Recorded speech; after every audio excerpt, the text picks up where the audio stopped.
Hello friends, this is Deepak Singh और आज हम टॉपिक डिस्कस करेंगे IHU वेरिएंट ऑफ कोविड-19। ये टॉपिक हम क्यों डिस्कस कर रहे हैं? क्योंकि अभी अभी कुछ न्यूज़ आई थी, काफ़ी जगह सोशल मीडिया पे भी आपने पोस्ट देखी होंगी, न्यूज़ चैनल्स ने काफ़ी रिपोर्ट करा है, इंडियन एक्सप्रेस के एक्सप्लेन पे भी काफ़ी एक अच्छा आर्टिकल आया है कि ये कोरोना वायरस का एक नया वेरिएंट इमर्ज हुआ है। एक्चुअली ये वेरिएंट तो काफ़ी टाइम से आ रहा है, जिस लीनिएज में भी ये बिलोंग करता है वो तो काफ़ी टाइम से पहले डिटेक्ट कर लिया था। उस लीनिएज का जो सब टाइप है वो नवंबर में डिटेक्ट कर लिया गया था, लेकिन उसके कुछ केसेस अब नए सामने आए हैं। कुछ 12-13 लोग एक साथ आपके इन्फेक्ट हो गए और पता चला कि नए वेरिएंट है। तो फ्रांस में यहाँ पे आपका पैनिक फैल गया है। पर जो भी WHO का व्यू है या फिर एक्सपर्ट्स का व्यू ये है कि इतना डेंजरस नहीं है जितना ओमिक्रॉन है इस टाइम पे।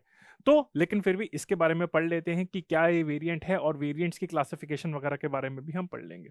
ठीक है? तो जैसे मैंने आपको बताया, I cover a topic in 3C approach, that is comprehensive, concise and contemporary. तो इसमें न्यूज क्या है कि जैसे कि फ्रांस में record number of Covid cases आपके बढ़ रहे हैं, साथ में इन ओमिक्रॉन केसेस के साथ ही एक नया वेरिएंट आया आपका है, and that has been detected among 12 people in the Marseilles. इस रीजन के बारे में भी पढ़ लेंगे, इसकी लोकेशन कहाँ पे है। रीजन इन फ्रांस, फ्रांस में एक कोस्टल एरिया में, वहां पे उनका जो है मार्सलेस करके रीजन है, वहां पे ये जो वेरिएंट है आपका डिटेक्ट करा गया है। The first case was reported from a person who had come from African country of Cameroon. तो कैमरून कंट्री है, तो वहां से एक आपका जो भी आपका ट्रैवल करके आया था कैमरून से, अफ्रीका की जो कंट्री है वहां से, फिर वो फ्रांस में आया था, तो उसमें वहां पे डिटेक्ट करा गया था, उसने वहां पे कुछ और लोगों को ट्रांसमिट कर दिया गया है। तो अब हम इसके बारे में पढ़ लेते हैं कि अब तक इस वेरिएंट का नाम क्या है। तो the variant has been named as B.1.640.2। तो B16402 ये इसका नेम है, and the variant is tentatively called as IHU। और ये IHU इस वजह से है क्योंकि ये की यूनिवर्सिटी है, तो वहां के रिसर्चर्स ने इसको डिटेक्ट करा है, तो इस वजह से इसको IHU वेरिएंट कहा जा रहा है। ये इसका टेंटेटिव नाम है, अभी ऑफिशियल नाम जैसे आपका जो ग्रीक लेटर्स का नाम यूज करा जाता है, जैसे आपका अल्फा हो गया, डेल्टा हो गया, गामा हो गया, बीटा ये हो गए, तो इस तरीके से जो वेरिएंट्स है, ओमिक्रॉन भी हो गया, तो ये सारे ग्रीक लेटर्स को यूज करके WHO कर रही है, नेम करती है, जो उनकी नोमेनक्लेचर है। तो इसका नाम अभी टेंटेटिवली IHU है, हो सकता है बाद में कुछ और नाम इसका दिया जाएगा अगर ज्यादा सीरियस हो गया। So it was discovered by researchers from Mediterranean infection in Marseille, part of France, institutes hospitalo universities. IHU institutes hospitalo universities, universities. तो ये इसका फ्रेंच नेम है, पर इसको जो इसका एक्रोनियम यूज करा IHU, which literally translates to university hospital institutes, पर इसे IHU के नाम से कहा जाता है, इस वजह से इसे IHU हम कह रहे हैं। तो ये इसका नाम है। अब इसकी म्यूटेशंस के बारे में पढ़ लेते हैं या फिर फीचर्स की बात कर लेते हैं। The new variant reportedly contains 46 mutations which is more than Omicron. तो इसमें अभी तक जो रिसर्च अभी करी गई है, जो अभी तक स्टडी की जो फाइंडिंग्स है, उसके अकॉर्डिंग इसमें 46 म्यूटेशंस है which is more than Omicron.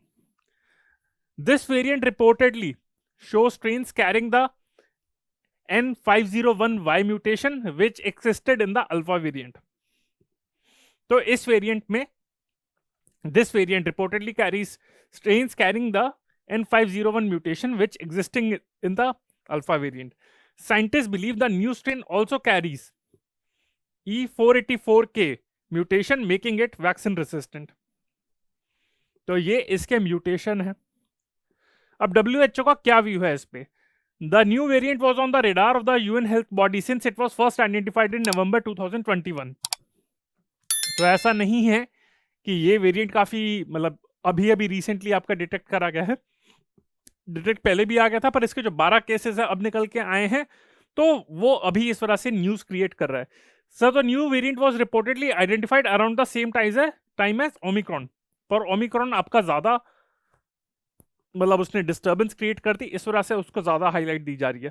This new variant is under investigation, अभी तक ये वेरिएंट अंडर इन्वेस्टिगेशन है, but it has not been identified as a threat as yet by the health body. The virus had a lot of chance to pick up.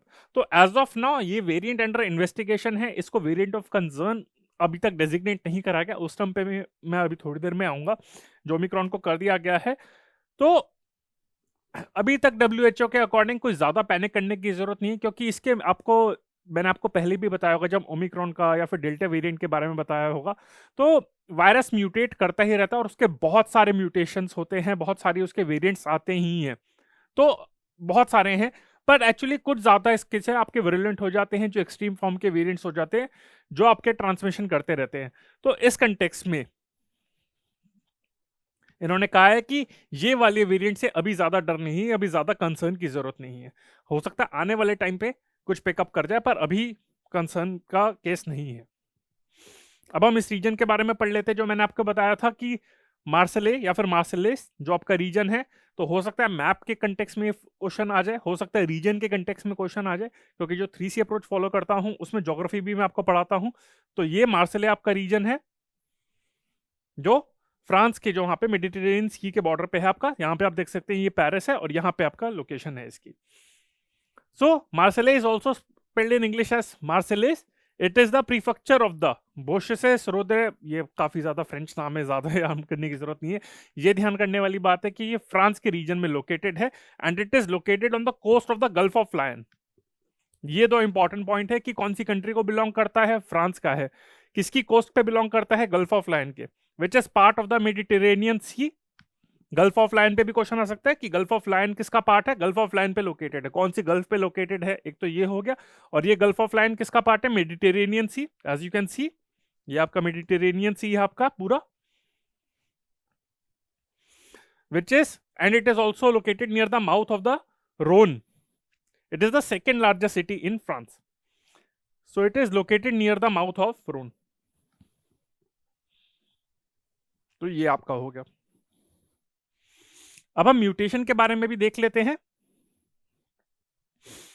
कि mutation क्या होती है, जो variant of investigation, variant of concern, उसके context में भी। So what is a mutation? It is a change in the underlying DNA code that causes the gene to not function properly. Now what are the types of mutation? ये आपका होता है a change in the underlying DNA code that causes the gene to not function properly। जब एक DNA code के अंदर change हो जाता है जिसकी वजह से जीन प्रॉपरली फंक्शन नहीं कर पाता, वो म्यूटेशन होते हैं। तो आप देख सकते हैं कि ये आपका डीएनए का स्ट्रक्चर है, ये ब्लू कलर का है और ये रेड आपका यहाँ पे एक आपका पार्ट है। So this red indicates a change in the DNA, this is known as mutation. अब टाइप्स ऑफ म्यूटेशन के बारे में बात करें तो दो तरीके से म्यूटेशन हो सकती है। एक होता है substitution, that is part of the DNA is swapped for different DNA. तो यानी कि एक्सचेंज होता है, ये आपका सब्सटीट्यूशन होता है। एडिशन होता है, एक्सेस डीएनए इज एडेड, वो आपका एडिशन होता है। Deletion means part of the DNA is removed, ये आपका हो जाता है। Why does this matter? Changing DNA changes the proteins produced and this can, ये जो आपका इशू इतना क्यों सिग्निफिकेंट होता है म्यूटेशन, क्यों? क्योंकि changing DNA changes the proteins produce and this can be benign but can also cause diseases. तो हो सकता है कि डीएनए के चेंज होने से, ठीक है, जो प्रोटीन प्रोड्यूस होता है उसमें कुछ चेंजेस आ जाते हैं। तो ये जो चेंजेस होते हैं बहुत लाइट भी हो सकते हैं या फिर ये काफी आपकी डिजीज भी कॉज कर सकते हैं। तो ये आपका सिग्निफिकेंस रहता है। ना why does a virus mutate? जैसे मैंने आपको बताया था कि टाइप्स ऑफ म्यूटेशन बताया था, म्यूटेशन क्या होता है और या फिर क्यों इतना मैटर करता है, ये तो मैंने आपको बता दिया था। Virus by its very nature mutates, it is a part of evolution. तो म्यूटेट करता रहता है। अब देखा जाएगा अगर ह्यूमन एवोल्यूशन की भी बात करें तो ह्यूमन एवोल्यूशन में भी उसके चेंजेस आते ही रहते हैं। अभी हमको पता नहीं लग रहा कि कितने स्लाइटली चेंजेस आ रहे हैं, पर चेंजेस होते रहते हैं अगर लंबे टाइम स्केल पे देखें। तो सेम वायरस का भी यही है। The SARS-CoV-2 virus is a single stranded RNA virus, so changes in the genetic sequence of the RNA are mutation. The moment a virus enters its host cell or a susceptible body, it starts replicating. When the spread of the infection increases, the rate of replication also increases. A virus that has got a mutation in it is known as a variant. ये आपका mutation हो गया, ठीक है। अब हम बात करते हैं what is the impact of mutation. अब म्यूटेशन के कंटेक्स्ट में जैसे मैंने बताया था कि इसका न्यूट्रल इम्पैक्ट भी हो सकता है नेग्लिजिबल हो सकता है पॉजिटिव इम्पैक्ट भी हो सकता है नेगेटिव इम्पैक्ट भी हो। तो क्वेश्चन अगर आ जाए कि what is the positive impact of mutation, तो वो भी मैं आपको बता देता हूँ। हो सकता है आप लोगों को सब नेगेटिव इम्पैक्ट में लगे कि नए नए म्यूटेशन आते रहते हैं, बट पॉजिटिव भी क्या होता है वो भी बता देता हूँ। So normal process of mutation begins to impact us when it leads to change in the transmission level or on treatment. जब ट्रांसमिशन लेवल आपका ज्यादा होने लग जाता है या फिर ट्रीटमेंट आपकी इनइफेक्टिव हो जाती है, जैसे एग्जिस्टिंग ट्रीटमेंट है पर नया वायरस म्यूटेट हो गया तो आपकी ट्रीटमेंट इनइफेक्टिव हो गई, तो उस टेंस में नेगेटिव हो सकता है।